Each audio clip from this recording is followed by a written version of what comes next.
Assalamualaikum warahmatullahi wabarakatuh. Saya ingin memberitahukan informasi mengenai apa itu komposit. Sebelumnya, apakah Anda tahu itu komposit? Mungkin saya perjelas. Komposit adalah campuran bahan yang kuat dan bahan yang lemah menjadi sifat yang kita inginkan. Apa aja sih penyusun dari komposit? Penyusun komposit itu ada 4. Yang pertama ada matrix, yang kedua ada reinforcement atau penguat, yang ketiga ada filler atau pengisi, dan yang keempat ada zat tambahan atau zat aditif. Contoh komposit itu apa aja sih? Yang pertama itu ada asbestos dan yang kedua itu ada gips. Sedikit penjelasan mengenai komposit, mungkin kita akan memberitahukan lebih dalam apa itu komposit. Sebelumnya, kami dari mahasiswa Politeknik STMI Jakarta ingin menjelaskan mengenai modifikasi untuk komposit FRP yang berkelanjutan. Sebelumnya, saya Faiz Ibrahim. Saya Lara Keola Binanda. Dan saya Ida Rupaida. Dengan outline Fungsionalisasi permukaan serat alam dan modifikasi matriks polimer dengan nanomaterial. Dan ada hibridasi dengan serat sintesis, dan yang terakhir ada prospek modifikasinya. Nah, itu outline yang kita pelajari nantinya. Tetap stay tune ya untuk simak video ini.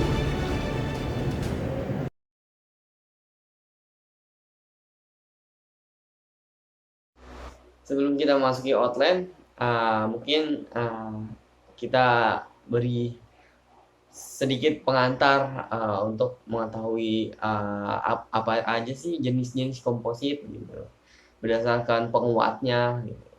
Nah, berdasarkan jenis material penguatnya, komposit dapat dibedakan dalam beberapa jenis, yaitu pertama ada particle reinforced composite.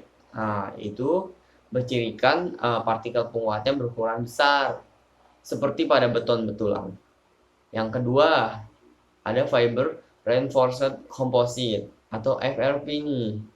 Nah, komposit yang dihasilkan dari penggunaan serat sebagai penguat, dengan bentuk penguat seratnya bisa berupa serat pendek-pendek atau serat panjang yang menyambung.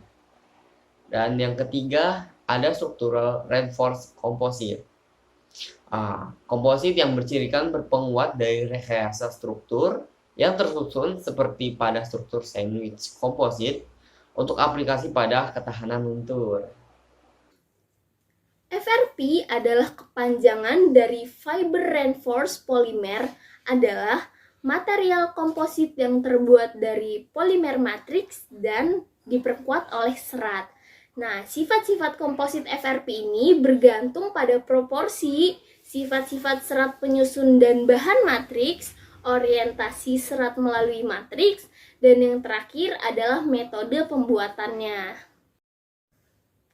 Pada outline pertama, saya akan membahas mengenai surface functionalization of natural fibers atau fungsionalisasi permukaan serat alam. Nah, untuk contoh dari serat alam itu bisa berupa jute, flax, hemp, dan sisal. Nah, 4 serat tersebut merupakan bahan dasar utama yang digunakan sebagai bahan penguat untuk komposit yang diperkuat dengan serat alami. Dan khusus untuk serat jute nih. Nah, serat jute ini berasal dari serat yang didapat dari kulit batang tanaman Quercus capsularis dan Quercus olitorius. Nah, serat jute ini nih lebih menarik nih dibandingkan dengan serat-serat yang lainnya, karena potensinya menggantikan serat kaca konvensional dengan berat jenis yang lebih rendah dan modulus spesifik yang lebih tinggi. Meskipun serat alam lebih menarik dengan biaya produksi yang lebih rendah dan densitas yang lebih kecil dan panjang serat individual yang lebih panjang, komposit yang diperkuat dengan serat alami masih memiliki kekurangan dibandingkan serat sintesis konvensional. Dan kekurangannya itu terdapat di sifat mekaniknya. Dan untuk meningkatkan kinerja mekanik serat alami dilakukan berbagai perlakuan fisik dan perlakuan kimia nih. Dan untuk perlakuan fisik, yang pertama dilakukan peregangan, calendering, perlakuan plasma dingin, dan yang keempat mengubah sifat permukaan serat tanpa mengubah komposisi kimianya. Dan untuk perlakuan kimia dilakukan modifikasi kimia, yaitu mengubah secara permanen sifat dinding sel seratnya dengan cara mencangkokkan polimer pada permukaan serat, bulking, atau ikatan silang di dalam dinding sel serat. Perlakuan tersebut memberikan stabilitas dimensi yang lebih baik, mengurangi kapasitas penyerapan air, dan memberikan ketahanan pada serat terhadap pembusukan akibat jamur. Penggunaan nanomaterial terutama pada karbon nanotube atau CNT dan graphene telah menunjukkan potensi tinggi untuk meningkatkan sifat mekanik dan sifat komposit serat alami. Nah, untuk penggunaan karbon nanotube pada komposit serat jut telah berhasil meningkatkan kekuatan lentur dan kekuatan geser antar lapisan. Dan sedangkan penggunaan graphene sebagai pengisi komposit, peneliti menunjukkan bahwa penambahan graphene pada komposit epoksi yang diperkuat serat akar dapat meningkatkan kekuatan tarik dan kekuatan lentur secara signifikan. Modifikasi matriks polimer dengan nanomaterial. Seperti modifikasi serat, banyak kelompok penelitian melaporkan modifikasi matriks untuk meningkatkan kinerja komposit. FRV Gozny et al. Menggunakan teknik pencampuran geser standar untuk menyebarkan nanotube dinding ganda dalam resin epoksi. Mereka menunjukkan bahwa dibandingkan dengan epoksi yang diisi karbon hitam, penambahan hanya 0,1 Wt% CNT dengan resin epoksi K mengarah pada peningkatan kekuatan tarik dan modulus Young sambil tetap mempertahankan keuletan. Nah, nanopartikel anorganik juga digunakan untuk modifikasi matriks pada komposit yang diperkuat serat. Prasad et al. Memperkenalkan nanopartikel titanium dioksida untuk penguatan matriks epoksi. Komposit jut epoksi yang diisi dengan Ti02 atau 4 Wt% menunjukkan peningkatan kekuatan tarik dan tekan sebesar 31% dan 34%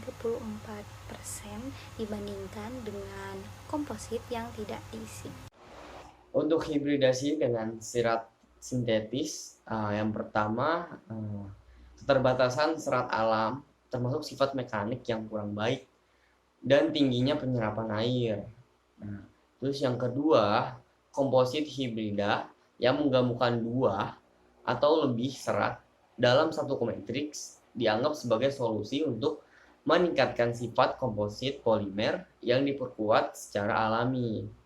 Yang ketiga, komposit hibrida dapat mencapai sifat mekanik setara atau lebih baik daripada komposit polimer dengan serat konvensional. Yang keempat, serat sintetis dan alami disusun secara optimal dalam tumpukan untuk memberikan keuntungan dari keduanya pada hasil komposit. Yang kelima, serat kaca merupakan pilihan umum untuk hibridasi karena biayanya rendah, ketersediaannya baik, dan kemudahan manufakturnya. Terus yang keenam, beberapa penelitian melaporkan hibridasi berbagai serat alam dengan serat sintetis yang berbeda, seperti serat kelapa sawit, kenaf, tandan kosong kelapa sawit, daun nanas, bumbu jute, rami, dan sisal dengan serat kaca, karbon atau aramid. Dan yang ketujuh, film serat sintetis juga digunakan sebagai bahan hibridasi dengan contoh seperti lapisan berbasis epoksi pada tekstil serat rami dan biokomposit PA6. Yang terakhir, 8, penelitian menunjukkan bahwa perlakuan gabungan sinisasi dan dapat meningkatkan kekuatan tarik dan modulus dalam kondisi pengujian tertentu. Nah, kita sudah sampai pada outline terakhir nih, yaitu pandangan tentang modifikasi. Dari yang sudah dijelaskan pada outline sebelumnya, jelas bahwa modifikasi permukaan serat alami dalam komposit dapat dibenarkan untuk aplikasi rekayasa karena sifat mekaniknya. Namun, ada banyak tantangan yang terlibat dalam mengontrol dan meningkatkan sifat mekanik dari komposit FRP alami, sehingga perlu diteliti lebih lanjut untuk mendukung dan memotivasi pemanfaatan serat alami serta teknik modifikasi yang baru dalam kemajuan komposit FRP alami. Bagaimana? Apakah Anda tertarik belajar mengenai komposit polimer? Semoga video ini bermanfaat untuk kalian semua. Jangan lupa untuk di like, Komen. And subscribe. Terima kasih.